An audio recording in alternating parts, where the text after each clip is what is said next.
Il engloutira la mort en victoire. Et le Seigneur, l'Éternel, essuiera les larmes de dessus tout visage. Et il ôtera l'opprobre de son peuple, de dessus toute la terre. Car l'Éternel a parlé. Ésaïe 25:8. Le Seigneur Jésus-Christ nous a donné la victoire complète sur la mort. Et maintenant nous pouvons dire ô mort, où est ta victoire? Ô mort, où est ton aiguillon? Mais ceux qui ne connaissent pas l'espérance du salut au cours de leur vie doivent la vivre dans les pleurs et dans les peines. Ils ne savent pas ce qu'il y aura après leur mort. Seuls ceux qui ont connu le Seigneur par expérience peuvent prononcer des paroles de grâce et de défi à la mort. Pour eux, la mort n'est qu'une séparation temporaire.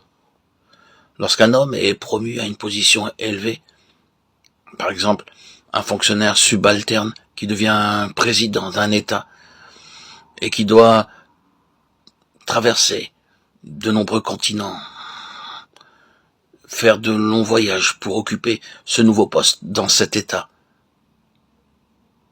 est-ce qu'il quittera son foyer en pleurant? Non, bien sûr, bien au contraire. Il s'en réjouira. De même, seul un véritable croyant peut dire « Ô mort, où est ta victoire? Ô mort, où est ton aiguillon ?» Il peut affronter la mort dans la paix parfaite. Lorsque nos êtres chers nous sont repris, la pensée de le rencontrer à nouveau dans des corps immortels glorifiés, où il n'y aura plus jamais de séparation, revient sans cesse à notre esprit. L'homme le plus fort au monde ne peut pas être libéré de la crainte de la mort. La blessure occasionnée par la mort ne peut pas être guérie par des paroles humaines. Beaucoup de gens peuvent venir vous consoler et vous présenter leurs condoléances, mais personne ne peut guérir la blessure. Le croyant, lui, sait par expérience qu'il ne s'agit pas d'une séparation temporaire. La personne qui meurt dans le Seigneur peut quitter cette terre dans la paix parfaite, en disant « Je viens à toi ». Beaucoup d'enfants de Dieu ont prononcé de telles paroles, puis sont partis dans la gloire. Il y a sur le visage de ceux qui dorment en Jésus une expression paisible, tandis que la peur et la terreur sont imprimées sur le visage des autres personnes. Nous pouvons dire que les premiers sont partis pour être avec le Seigneur et que nous les retrouverons. Nous pouvons gravir un pic et aller à lui en toutes circonstances, mais en affrontant la mort, et avoir ainsi sur la terre un avant-goût du ciel.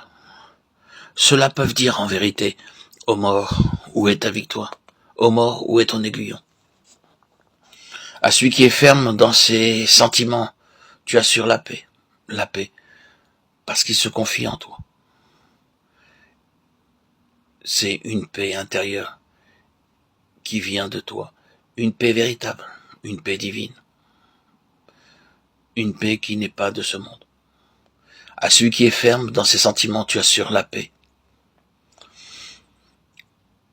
Où que vous puissiez être, dans la prospérité ou l'adversité, la maladie ou la santé, avec beaucoup d'amis ou dépourvu de tout, dans la solitude ou en famille, vous remarquerez que cette paix se manifestera jour après jour.